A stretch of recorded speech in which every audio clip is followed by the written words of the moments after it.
the 17 email signature do's and don'ts. As an email signature software company, we see a lot of signatures. We see what people get right and what they get wrong. So in time-honored fashion, here's a checklist of the most common points even savvy users get wrong. Number 1, do make it social. Social media is on the mind of every marketer right now. Use your signature to connect social with mail. Give contacts a taste of your content and add a social media link. Unilever added a follow link and went from 40,000 followers to 235,000. Number 2, don't do it yourself. The number one biggest mistake on signatures is inconsistency across the company because each employee made their own. One might have a logo from 1994. The next might be using a logo that's 1,000 pixels wide beside a misspelled address. Use the same template across your company. Make sure every signature matches a professional, stylish format you've approved. Number 3, do use the right tools. It sounds vague, but keep it in your mind. It's a signature, not a Word document, not a web page, and not an image on its own. If you know HTML, code it accordingly. Avoid some of the pitfalls we'll detail further on. If you don't know HTML, don't use Microsoft Outlook or Word to build your template. They'll format it in their own way. Any other program or another version of the same program may interpret the layout differently and display it incorrectly.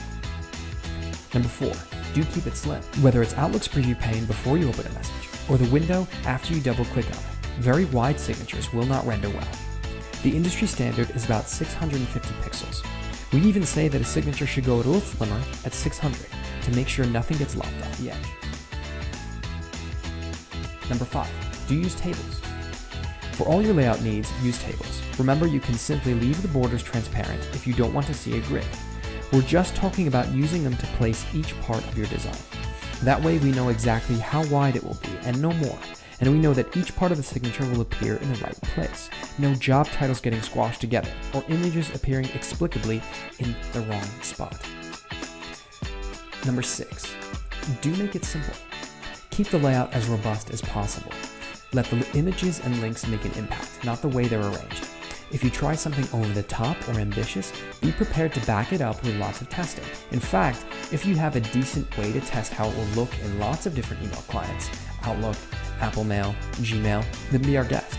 But be sure that it's solid enough to stay well presented in lots of circumstances. Number 7, don't use bullets. Bullet points tend to render strangely from client to client. What Gmail thinks of as a bullet point differs from Outlook's definition. To keep them all happy, just avoid bullet points altogether. If need be, use different rows in your table to get that list look. Number 8, don't animate. Avoid animation in signatures. In Outlook, in most corporate email clients, you will not be able to watch an embedded video. You won't even see the animations and GIFs. Number 9, do use inline CSS. This is more technical. Inline CSS and email HTML go hand in hand. A lot of standard W3C approved methods won't work with the programs we use to read email. Get around them using inline CSS. If you're not technical, use an editor made specifically for signatures that will automatically turn your design into code that follows all these rules. Number 10, do write full-length HTML. For the same reason, write out the HTML longhand. A lot of email platforms won't recognize the shortcuts you're used to. For the non-developers among us, that means you shouldn't just try to use a direct marketing email CMS or Word to build your template. Use a tool that was made just for email signatures. Number 11, do use JPEGs. PNGs are not right for email. That may defy some of the accepted practice you've been taught around the web, but of course it will. This isn't a web page, it's an email. Choose JPEGs and GIFs over PNGs under almost all email circumstances. And don't forget to use the no send tag on all images so they'll appear correctly in the email. Number 12, do restrict image dimensions. Don't just rely on the size of the image being correct. Hard code exactly how wide and high it will be in HTML. If you don't, Outlook might render the image strangely. Again, for the non-coders reading this, that means you shouldn't just use a web CMS or Word to dry and draw out your signature. It doesn't work that way. Number 13, do find the right ratio. Try not to let the images overwhelm the text. Too large, too numerous, or too tacky, don't lose the email in that signature. It's hard. Every email is different. What looks right with blocks and blocks of text will look strange under a single sentence. Change how your signature looks on replies. The first email in a conversation may be longer, so a larger, bolder signature can make a professional first impression. Then, on replies, use a simpler, slimmer setup to remind, not repulse.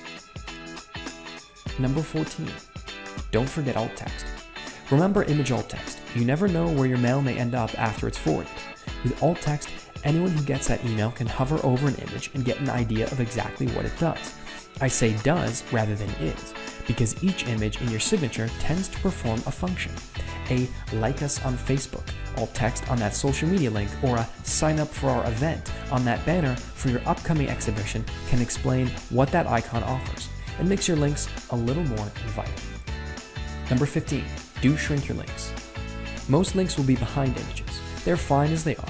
But when you have links visible in the signature, say a web:exclaimer.com in your contact details, you'll want to keep them as short as possible.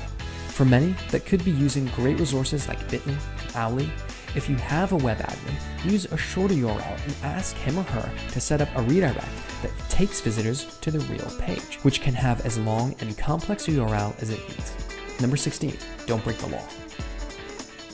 It's not exciting, but it's the law. Legal disclaimers are required in many parts of the world, like CAN-SPAM, stating you need your physical business address on mail, or Circular 230, forcing you to declare what's advice and what's opinion.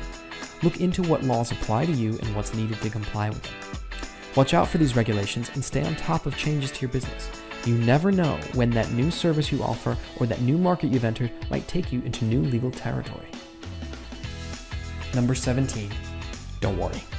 Signatures may be a massive asset, but they don't need to be a massive effort. There are a few smart ways to change yours without bothering your IT department or your colleagues with updates, changes, corrections, and so on. But don't stop at the 17 do's and don'ts. Check out our free Email Signatures for Dummies guide. Click here or visit exclaimer.com/dummies-guide.